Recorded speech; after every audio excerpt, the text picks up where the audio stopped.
how you handle your finances. You need to have that discipline. It's not that every money the customer gives you is for buying your own things aside.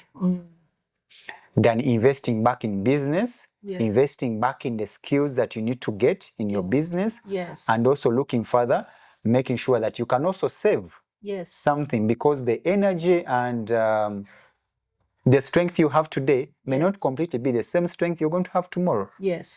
So if you don't have the discipline in your finances, you may not really have the idea of saving, such that the money that you struggled for can completely save you the next day at the time when you don't have the energy and the strength to do your other things.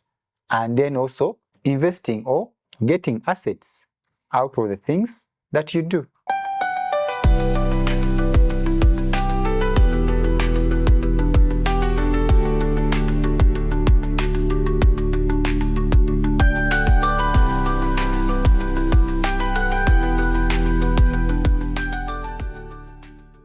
No matter the age or stage of your business, there are two possible ways in which you can grow your business. Number one, you can use tried and tested strategies, or you can use the trial and error methods. I have used both of them, and I can confidently tell you that the tried and tested strategies will always give you better success than the trial and error methods. That's why in today's episode of The Lamp, the Lydia Amuge podcast, we shall be talking about growing your business wisely. If you have not yet subscribed to this channel, why don't you subscribe so that you don't miss the insights, inspiration, and wisdom that we bring to you through our different amazing entrepreneurs. So welcome to our 5th episode. If you have not watched the last 4 episodes, hey, smell the coffee. You need to go and check them out, because the nuggets there will help you take your business to its next level. In today's episode, we have yet another amazing entrepreneur. Guess who we have in the house? We have the king of cakes. His cakes are not just tasty, but they are very beautiful. So welcome to the Lamp, king of cakes. We are very excited to have you here. Thank you so much, Madam Lydia. You're welcome, William. Thank you. Please tell my viewers who you are. I'm telling them that I have the king of cakes, but they would want to know, who is this king of cakes today? Please feel free to introduce yourself to the viewers. I'm so humbled to be here. My name is William Sekajja. Most people call me Chef William. Chef William is the founder of Kings of Cakes Bakery. Kings of Cakes Bakery has been there for 15 years. And along the way, we also started another business that does bread, which is King's Bread. Wow. Which has also stood for almost like 5 years. And then along the way, we also had the school that we started just last year, and that is Bridge School of Baking. They all work hand in hand to make sure the services are provided to our clients and those that want to gain skills and get all the products that are in the line of the baking section. I like the fact that you have been on this journey for 15 years. That definitely tells you, my viewers, that tonight we are going to have tried and tested strategies. A man who can stay on a journey for 15 years definitely has an amazing story to tell. So, William, I trust that the viewers are looking forward to your story, like I am looking forward to it too. So, William, I know today we talk about a 15-year success story. But before those 15 years, there is a beginning. Take us back to that time when you began. Was it easy? Was it simple? What inspired your beginning? Actually, personally, my beginning wasn't inspired by something so big. But besides, personally, I liked something to do with cookery and baking. And after being inspired by the cookery and the baking part of it, I went ahead and did hotel management in cookery and baking as well from Chambogo University. So from there along the way, I baked my first graduation cake. Wow. Many people usually wait for their graduation cakes. So I did my graduation cake, and out of the people that ate that cake, they started requesting for the cakes. I said to myself, I should utilize the skills and the ideas that I gained from the university and then put them forward so that there can be money on the other side that I can obtain out of the skills that I gained from the course that I did. Okay. Yes. So I really want to dive deep into that beginning. Yes, Yes. people enjoyed your graduation cake. Yes. So what next? How did you move from now just a student who has graduated Yes. to now a business owner who is serving other people? Did you have materials that you had already set aside? Did you have ovens? How did you start your journey, William? My journey didn't start with something so big. I didn't have a lot, that in terms of capital and materials to use, just like how apparently bakers organize themselves in the baking industry. But, graduation, people bring gifts. Yes. Some brought kettles, some brought cups, some brought different gifts. Yes. And some gave us money as well. So out of those gifts, I started looking at a picture of starting something to do with a bakery. So I started my business that was giving people bites and coffee at the same time, with maybe slightly some fast foods. Okay. Because way before, people were not actually considering so much about cake. Okay. Most people used to think about the cake, especially on the day of their birthday, and the cost of everything and the availability of the materials that we used to use by then were not so accessible. And I realized there was no much creativity. People normally used to know where they can access most of the cakes. So identifying you as a baker somewhere, it wasn't so easy in the beginning. Okay. But we started with what we have and made sure at least we get those reliable clients. But our clients that we started with personally were the people that knew us. Okay. And those are our family, friends, until we extended ourselves to different people that came to be our customers and supported us. Okay. Yes. So, William, I know when a business begins, there's always that first success that confirms to you that, yes, indeed, this is the idea I should pursue. What was that success, that first big success that confirmed to you that I think this thing can work? I got a client, and this client came and told me, I want a wedding cake. I got so scared. I didn't have so much idea about the wedding cake. I used to see different bakers in Uganda and maybe the cakes online, and I didn't know how they stack wedding cakes, set them, design them, and also conduct the cake cutting as well. So I didn't so much about that idea. But then this client believed in me. She told me, I know you've never done a wedding cake, Wow. but I believe in you that you can present this. Yes. And my first wedding cake, I think, costed 800,000. Wow. It was a 3-tier wedding cake with almost like 10 giveaways.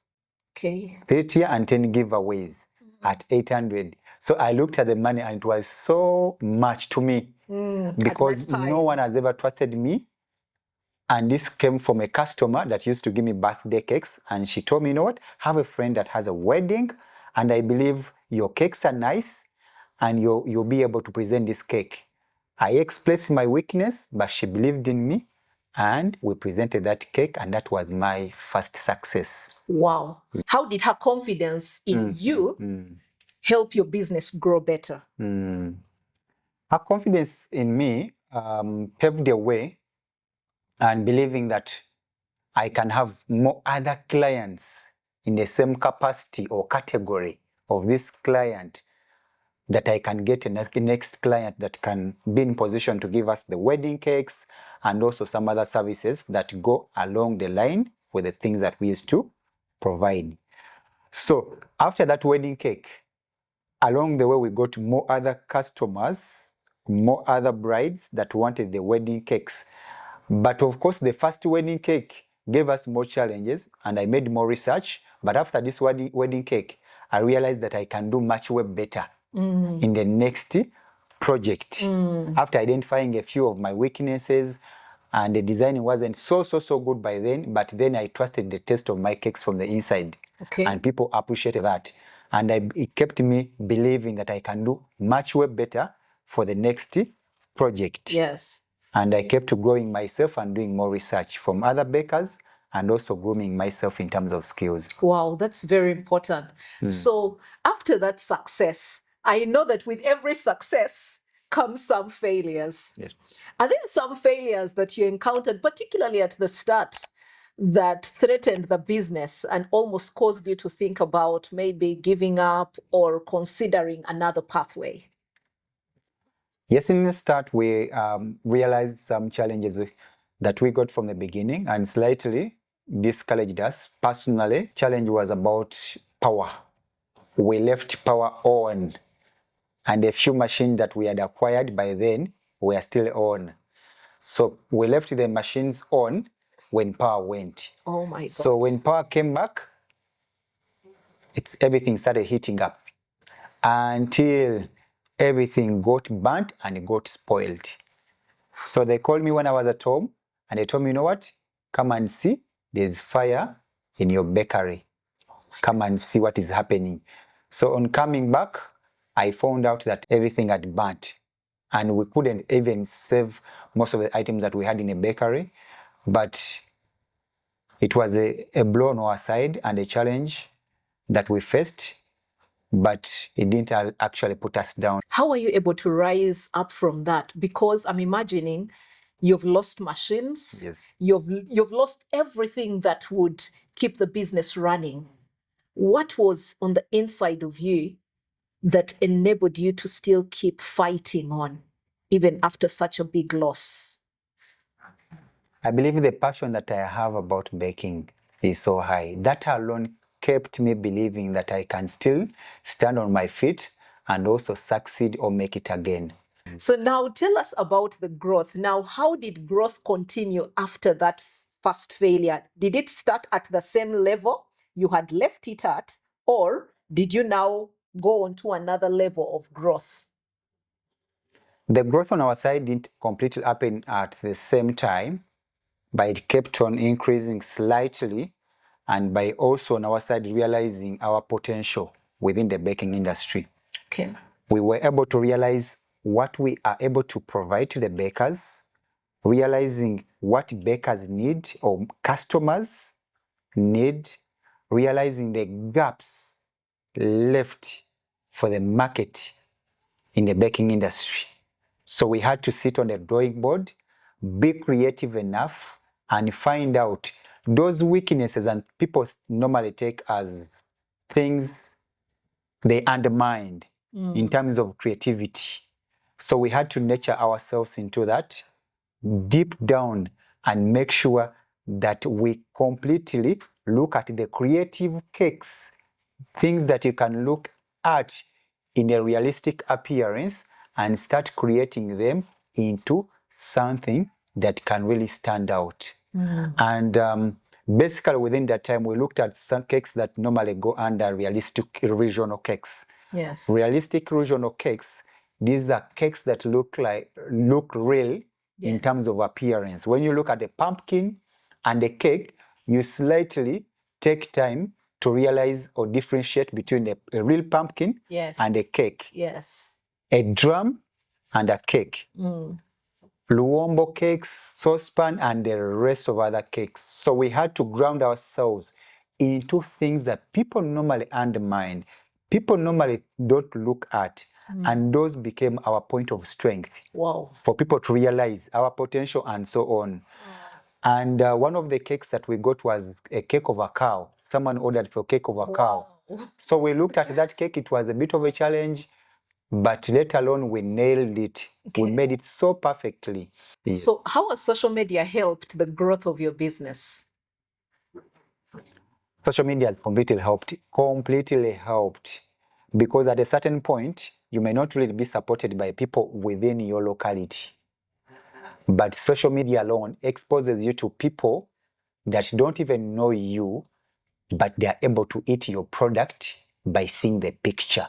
So the moment they see the picture, they may be encouraged to see the real cake that you normally post by giving you business. Yes.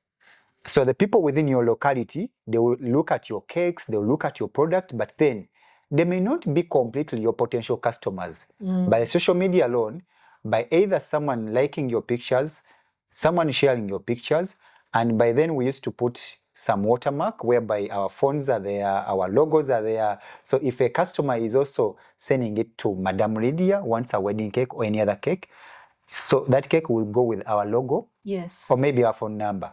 Some people can brush it off, but at times it can also help you to market you within other people. It has completely taken us to different parts of Uganda. Personally, I think I would have not been able to visit different parts of Uganda. But cake alone has connected me to different people away from Uganda, East Africa, Ugandans that live abroad that normally prefer and like what we do. Yes. So, William, I know growth comes with unexpected challenges. Yes. What are some of those unexpected challenges that you encountered when your business started growing? There are quite very many challenges, but I'll be able to maybe list a few of them. One of the challenges that we also encountered along the way is by trusting so much the people that I used to work with, either part of the team, and they could use that advantage of penetrating within the contact details of what you have and have the potential that they can also provide the same products to the clients directly. Yes. So it was a bit of a challenge exposing the information of the business to the people that I used to work with, Yes. knowing that they can do even much way better to the things that you provide to the clients, exposing some of the recipes, because I believe every baker has those secret recipes. Yes. And at a certain point, you may not really be able to provide everything at the actual time when your clients want them. So that trust that you keep together with these people, at a certain point, they extend it to the clients to bypass the normal ways of business and making sure that you're slightly out of the picture. Yes.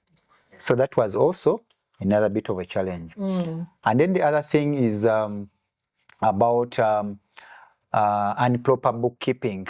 Yes. We actually faced a little bit of improper bookkeeping of records and some other things. I remember one time we made some improper records of a wedding cake, Yes. and the wedding cake was almost about like a week to the wedding cake. But for us, we thought it is in the other week. Who? So that very week, Oh we my started gosh. fidgeting, buying stuff, and so on and so on, and we're able to deliver this cake. But the details of the wedding cake were given to us almost like 3 months back.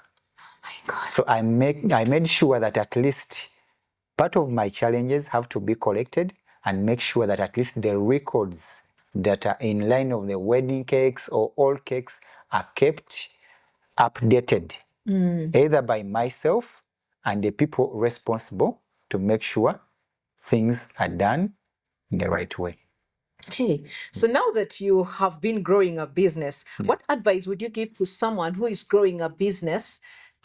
What should they put in place to ensure that they are able to grow their business steadily and wisely? So if someone actually wants to grow their business steadily and wisely, you need to exactly love what you're doing. That comes first. You need to love what you're doing. In case of anything, in case of losses, in case of anything, the love for what you're doing still remains. Because at a certain point, you're going to start a business and think clients are going to cherish you, they are going to hype you all the time, and later on you land on this client who is going to bash you and put you down. And There are always those kinds of clients. and then you feel like you want to run out of the business. But then you need to realize that such issues can happen anywhere. But you need to separate yourself and the business. You need to separate how you treat yourself and the business. Yes. So if you become emotional as the same as your business, then you're treating two things in the same way. Yes. So you need to separate how business has to be run and also you yourself. If it means having phone numbers, different phone numbers and connections on how you relate with your clients, it's better you do that. And then the other thing is identifying people that you can work with. Yes. People that can protect you in case of anything. At a certain point, we delivered something to a client, and the client just called me and started saying a lot on phone, and then went on WhatsApp and a lot. And I was like, no. I cannot reply this client in like the way this client sent this message. Actually, I typed messages like 4 times and then deleted because I couldn't put myself in the same picture of this client. In the same way he had written. Yes. But emotional intelligence stopped you. Emotional intelligence, like you said, stopped me. And later on, I had to realize that there has to be someone to stand on my side. In case of anything, at least this person is able to defend the picture of the business by my absence. Because abusing someone whose abuses are not directly targeting that person, it really doesn't make sense. Yes. But if you're abusing me directly and the abuse makes sense to me, I can be maybe emotionally affected, maybe slightly not feeling the same way. But if you're doing it to a person who is not actually the target person, yes, this person will always receive that information, maybe either positive or negative, but it won't really affect this person. So if this person is able to stand on your side and get to know that if this is maybe done not in a proper way, we can apologize, talk to the clients, the people that you can talk to, and then they're not even willing to accept your apology. So later on, this same client were able to secure business, still this person. But along the way, I will say sorry, I was able to block the customer's number because the abusers were targeting personally me and maybe some other issues. But I had to unblock this customer, and later on, we were able to secure business. So later on, this same customer apologized to me and she said, you know what? Personally, I was going through a lot between that time. And that is something that you really talked about, that some people normally go through a lot and they completely extend what they are feeling over to you, not knowing what they are going through. And she was like, I was even pregnant by then. So, and you know, some of us women, what we go through within that period. So I want to say sorry, and I've been ordering cakes from you, but using another person. So the power of a high quality product. Yes. So they still like the product despite despite the challenges and you know and so on. Yes. And the issue was about delay. Oh. And the cake was done, but this person didn't pick the cake. So by the time she called me, I was picking the kids from school. So I had to call someone at the bakery, please kindly deliver this cake. I'm not there. So I was connecting with this person, but I wasn't at the bakery. Yeah. But even the person I called wasn't able to deliver the cake in time. It delayed like 30 minutes. Yes. So the 30 minutes caused all the chaos that really happened. Yes. But what I realized in life, you don't have to react or reply to people the way they react to you. Sometimes it's better to keep calm and make sure things are done the same way you want. Wow. Yes. It really takes a high level of emotional intelligence to deal with a client who is abusing you in all kinds of ways. Yes, definitely. So, William, at the start, you talked about the fact that you have King of Cakes focusing on cakes. Then you also have a bakery. Then you also now have the Bridge School that focuses on training new bakers. Yes. That definitely shows me that you are hiring or have a big number of people that you are working with. Yes. Tell me, what are some of the things you put in place as a business to ensure that you hire the best quality of people to represent your brand? So in the start, we started by training them different techniques of baking and also designing. But when we are sourcing people that we want to put on our team, there are normally things that we normally look at, especially communicational skills, hygienic appearance of someone, how you present yourself either to the customers and the product that you're working with. Remember, we are working with food that can be contaminated, food that can be poisoned. So we normally look at people that can present themselves hygienically when it comes to the food and the presentation part of it. That is how you dress when you're presenting such items, and also how you basically work on such products. And also we also look at people that have the creative mind and idea to create something out of scratches. Yes. Especially the department that handles the designing. Yes. And those are the methods that we normally use to identify those creative people that can really bring out something to do with what we design. And we give them time to expose what they can, time and chance as well. Yes. So the chance that we give them Yes. is for them to expose what they can deliver. And for us, we sensitize the best out of them. Yes. So that is part of the thing that we normally look at when we are recruiting people to be part of our team at Kings of Cakes and King's Bread, together with Bridge School of Baking and Practical Cookery. Okay. Yes. So have you ever had the opportunity of firing someone as a business owner, firing one of your employees? I know that's one of the most difficult decisions of a business owner. Yes. Have you ever fired someone within your business? Tell us about that, because some business owners may think that firing is a sin and should not be done. Yes, of course I've ever done that.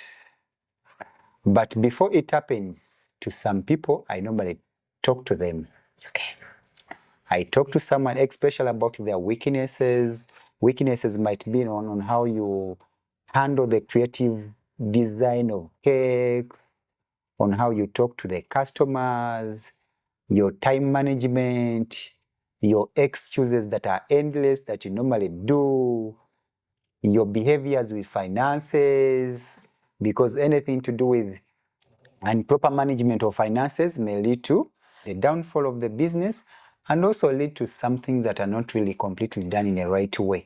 So it has happened, and we have been able to do that to some people. But then you find out that some people normally give out lame excuses just to provide an opportunity for themselves. And we normally teach them and tell them, you know what, business and how we relate our personal lives, those are two different things. Yes. There's no way I'm going to tell a customer I don't have bread because I'm sick. And this customer drove all the way from Kampala and is actually going to pass at your bakery, get fresh bread, and go home. Yes. So what excuse are you going to give this person? Even when power goes, still, they'll expect to get the nice products from your bakery just because they are used to your product. So giving excuses to the customers is something that really can't really work out. And the same way, it can't really work out to the employers, especially when it is done by the employees. So we teach them and tell them business comes first, because any damage to business might lead to something different, and also at the same time not really be able to make sure that the services are provided to the customers and to you yourself, just because there are things that are not right, done in the right way, Yes. to make sure that service continues, because service is endless. Yes. Yes. That's very true. So, what are 3 non-baking skills that have greatly, either skills or lessons that have greatly contributed to your success in the last 15 years? Being artistic. It's not part of baking. Yes. By being an artist, it has completely helped me so much to study and see how things are done in a perfect way in terms of creativity. And then the other thing is about providing things that can completely help other bakers succeed. Yes. Especially providing different products to bakers, knowing that they can completely use them. Yes. And it also keeps you in connection with fellow bakers and also people that can be able to market your fellow product that you normally sell alongside. Okay. Especially, we normally do cake stands, wooden cake stands, to some bakers that are within Kenya, Tanzania, within Uganda, and so on. So that is something that is not completely related to baking directly, Yes.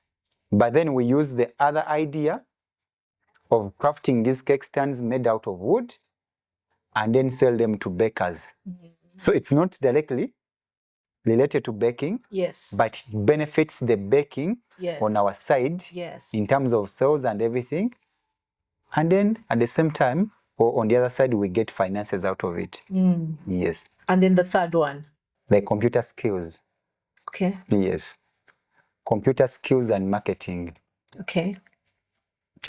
So computer skills, basically, we talk about how we do editing of videos and also making sure and understanding on how different things can be posted and also sent to different clients by using some few marketing skills.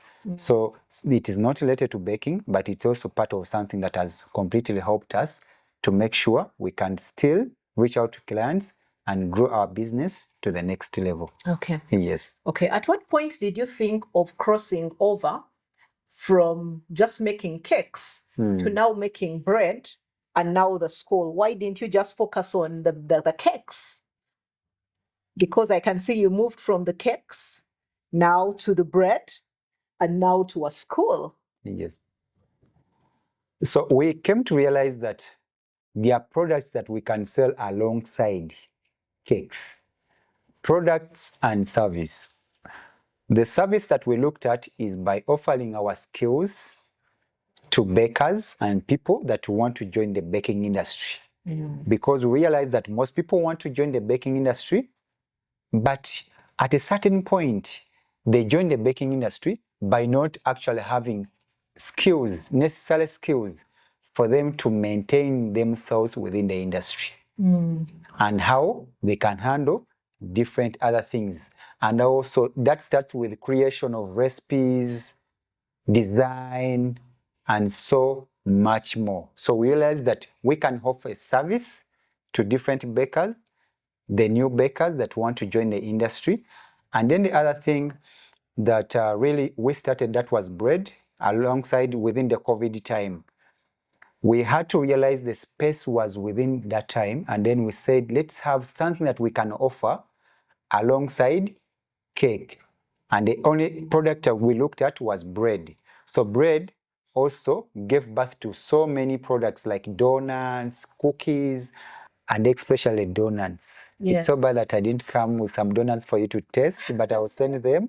They are completely nice, soft, and people completely love them. So those are the products that we created alongside the cake, because we know, or we came to understand, that a cake is not served every day, but bread cannot miss. Yes. Every day. Yes. In the home. Okay. So we had to look at something that people can always request on a daily basis. Okay. So by the time you order for our cake, bread is in your house, donuts are served on the party or birthday or anywhere, By the time you get time to buy the cake, these other products they are making for us money or making sales on the other side. Okay. Yes. So how soon should someone expand? Because, when someone listens to your story, they may think that, so he's doing cakes, he's doing bread, he has a school running. So that means I can also wake up today and start doing 1, 2, 3, 4 things at the same time. Could you just kindly move our viewers through the journey of growth so that they're able to realize that growth doesn't happen? Because someone may be thinking that you did all of this overnight. Please kindly move us systematically and advise our viewers how well one should move when they are growing a business, whatever line of business, whether it's cakes or what. Should they move fast? How fast should one expand? I'll give an example. There's someone who started a bread company. This person had a lot of money. He bought trucks. He bought machines. He employed very many workers. He started a business. Along the way, business wasn't able to be sustained even in 1 year. But he had the money. He had everything that it takes. So money is not enough reason for someone to expand? Exactly. But it is the most crucial tool for someone to expand, because that's what most of us require.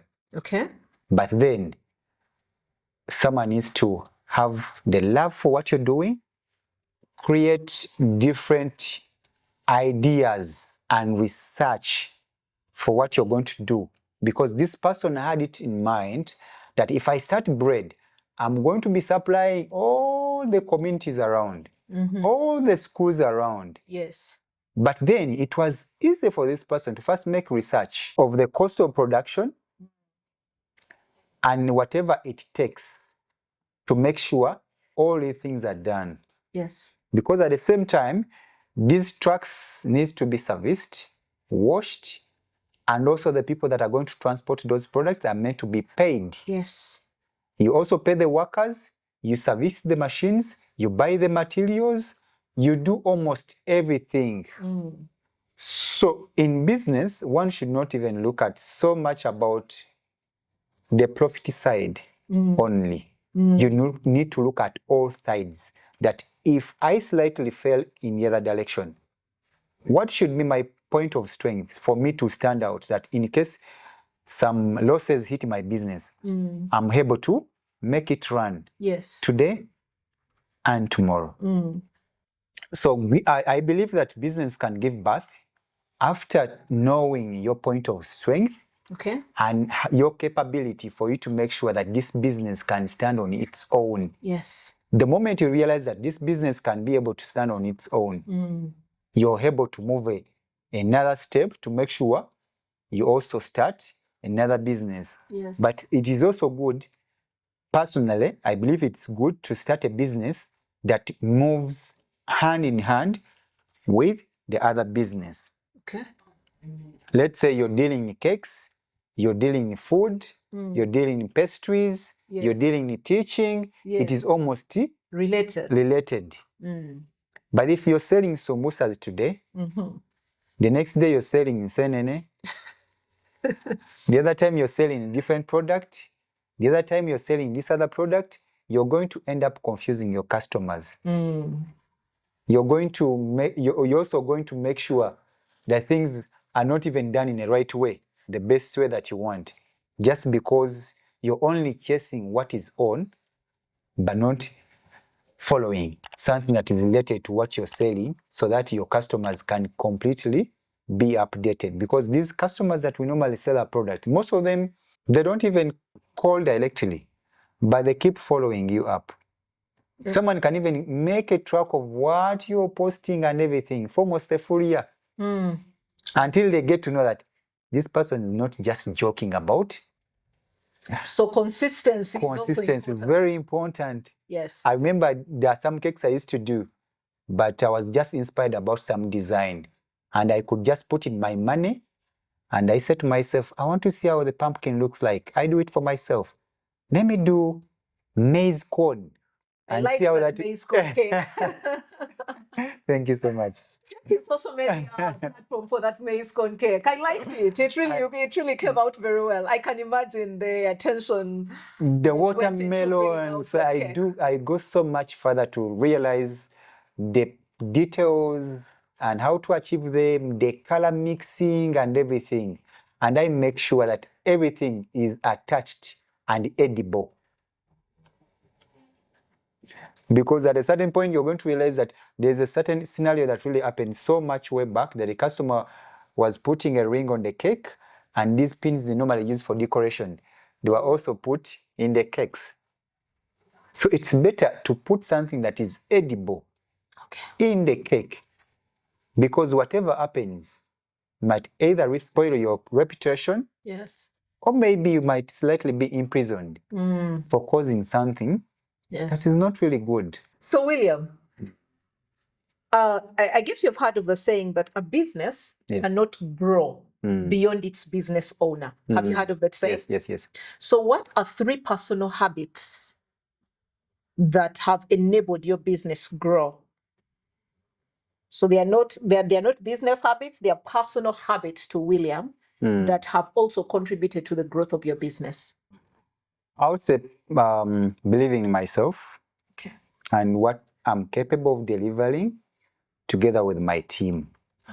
That is part of my personal habit, believing in myself.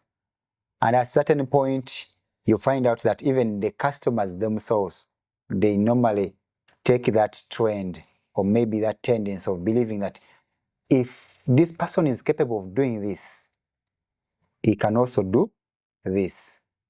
Because the belief started within yourself. Yes. And then the other thing is being creative, creating endless ideas to keep the customers in check. Yes.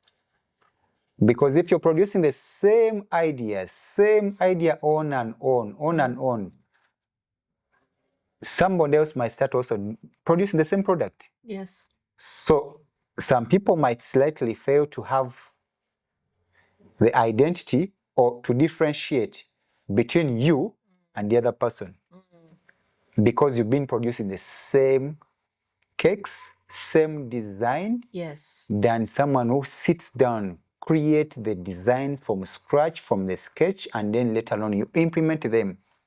So that is like showing the stages of what you do by creating them, and then make sure they are also implemented practically. And then the other thing is having discipline. Having discipline in whatever you do. Discipline. Discipline basically talks about very many things. How you reply your clients, how you need to know where you can end between you and your clients, because most of them we normally give them services, but we don't even know them. There are customers that we've been able to serve and give cakes, but they work in different government organizations. Most of them, yes, they know me personally as William of Kings of Cakes, but they have never seen me physically. They have never seen me. But we keep telling, forwarding and giving them our products. And maybe at a certain point we talk on phone, but they have never seen me physically. So you need to have that discipline on how you relate with your clients. Discipline also closes on how you basically handles your finances. How you handle your finances, you need to have that discipline. It's not that every money the customer gives you is for buying your own things aside, than investing back in business, investing back in the skills that you need to get in your business, and also looking further, making sure that you can also save something, because the energy and the strength you have today may not completely be the same strength you're going to have tomorrow. So if you don't have the discipline in your finances, you may not really have the idea of saving, such that the money that you struggled for can completely save you the next day, at the time when you don't have the energy and the strength to do your other things. And then also investing or getting assets out of the things that you do. Wow. Yes. Your conversation of discipline is just the icing to this cake. I don't want to add anything more to that. William has put it outright. Without discipline, he would not have been here today. Without discipline, he would have spent all the money probably on, luxurious cars or many other things, but he was disciplined enough to reinvest in his business. He was disciplined enough to focus on growing his clients. He was disciplined enough to make sure that he is giving the clients the best and nothing less than the best. William, thank you so much. So discipline has brought William thus far. Ask yourself right now, are you disciplined enough? Will the level of your discipline currently keep your business where it is, or will it take it to the next level? Now, one thing you don't know about William is that he has a signature cake called the castle cake. One of the things that actually made me bring William to this podcast is that castle cake. The moment I saw that castle cake, at first I thought it's a joke. But guys, the castle cake is real and the king of castle cakes is here. Now, if you have enjoyed this podcast, don't miss the next podcast, because in the next podcast, together with William, we shall be talking about how you can stand out from your competition. And he's also going to tell us about that castle cake. Now, if you think I'm joking about that castle cake, you need to go and check his Facebook pages to confirm that that castle cake is actually real. So thank you so much for staying with William and I for this episode of The Lamp. Make sure you like and subscribe so that you don't miss any of our episodes, particularly our next episode where we shall be talking about standing out with ease. Until our next episode, stay lit with The Lamp.